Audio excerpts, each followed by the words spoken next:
होगा तो बालक पढ़ लिख करके डॉक्टर बन जाएगा, पढ़ लिख करके नेता बन जाएगा, लेकिन फिर भी वो 2 नंबर के काम करेगा, घोटाले करेगा। क्यों? क्योंकि जीवन में आध्यात्म नहीं है ना, वो कोरा ज्ञान रह जाएगा। बहुत अच्छा लगा बहन जी अपने साथ में विद्यार्थियों को भी लेकर के आए, बालकों को भी लेकर के आए। और वास्तव में विद्या ऐसा धन है, प्रथमेन अर्जते विद्या। विद्यार्थी लोगों के लिए बोल रहा हूँ स्पेशल। प्रथमेन अर्जते विद्या, द्वितीय न अर्जते धनम, तृतीय न अर्जते धर्मम, तो चतुर्थे कर्षति। विद्या ददाति विनयम, विनयम ददाति पात्रताम, पात्रत्वा धनमाप्नोति, धनात् धर्मम तथा सुखम। विद्या क्या देती है? विनय। विनय माने झुकना। और जब विनय आएगा तो हम अच्छे पात्र बन जाएंगे, और अच्छे पात्र बनेंगे तो पात्रत्वा धनमाप्नोति, अच्छा धन कमाएंगे।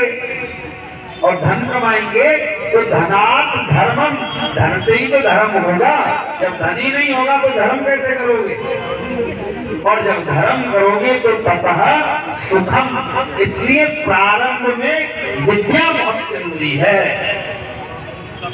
प्रथमेन अर्जिते विद्या, जिसने विद्यार्थी जीवन में विद्या अर्जित नहीं करी, द्वितीय न अर्जिते धनम, जवानी में धन नहीं कमाया, तृतीय न अर्जिते धर्मम, बुढ़ापे में जिसने धर्म नहीं किया तो उसका तो जीवन बिल्कुल बेकार ही चला गया। और मैं आपको बता दूं, सबसे बड़ा अगर कोई दान है इस संसार में तो वो विद्या का दान है। आपने किसी को एक वक्त का भोजन दे दिया, एक दिन की भूख मिट गई, कपड़े दे दिए, 2 साल का इंतजाम कर दिया, लेकिन किसी को शाश्वत ज्ञान दे दिया तो उसका पूरा जीवन धन्य हो जाता है। लेकिन कलयुग का दोष है, आज के समय में विद्या का विक्रय हो रहा है। पहले, आज भी हमारे गुरुकुलों में ये नियम है कौशिक जी, आज भी गुरुकुलों में न कोई अध्यापक 1 रुपया फीस लेता है और न कोई विद्यार्थी देता है। आज भी हमारे यहाँ गुरुकुलों में जो गुरुकुल प्रणाली है वहाँ पर आज भी विद्या को बेचा नहीं जाता है। जितने भी गुरुकुल मिलेंगे आपको निःशुल्क मिलेंगे, क्योंकि विद्या का दान है। लेकिन मजबूरी है लोगों की, पर फिर भी उस भाव से विद्या का दान दें। धन ले रहे हैं तो विद्या का दान भी दें, जिससे कि बच्चे का इहलोक भी सुधरे और बच्चे का परलोक भी सुधरे।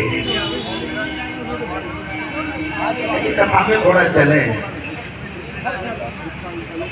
इसी वंश में आगे चल के महाराज अस्मक हुए, अस्मक के पुत्र महाराज मूलक हुए, मूलक के पुत्र महाराज दशरथ हुए, दशरथ के पुत्र महाराज एडविन हुए, एडविन के पुत्र महाराज विश्वसह हुए, विश्वसह के पुत्र महाराज खटवांग हुए, खटवांग के पुत्र महाराज दीर्घबाहु हुए, दीर्घबाहु के पुत्र महाराज रघु हुए, रघु के पुत्र महाराज अज हुए, अज के पुत्र महाराज दशरथ हुए, और दशरथ जी के 4 पुत्र हुए, राम, लक्ष्मण, भरत और शत्रुघ्न। बोले राजा रामचंद्र की जय। और यहाँ सुखदेव जी ने 1.5 अध्याय में राम कथा गाई, और भागवत जी में जो राम कथा है वो त्याग से गाई। कहां से? त्याग से, राम के वनगमन से गाई। अच्छा, मैं आपसे प्रश्न करूं कि अगर राम जी वन नहीं जाते तो क्या आज घर घर में राम कथा गाई जाती? यस या नो? नहीं गाई जाती ना। बोला था मैंने, वो नहीं बोला चक्कर है कहाँ पे? कोई बात नहीं। हमारा परम सौभाग्य है सभी का, हमारे बीच में विश्वास नगर की हमारी भागवत सेवा समिति, जिसके द्वारा लगातार 7 वर्ष से कथाएं हो रही हैं, उसके हमारे राजू भैया, हमारे श्री पाठक जी पधारे। एक बार सभी का आप स्वागत करें। राम बन गए तो बन गए, माता पिता की आज्ञा का तो केवल एक बहाना था। ऋषि मुनियों की सेवा खातिर राम को वन में जाना था। राम बन गए तो बन गए।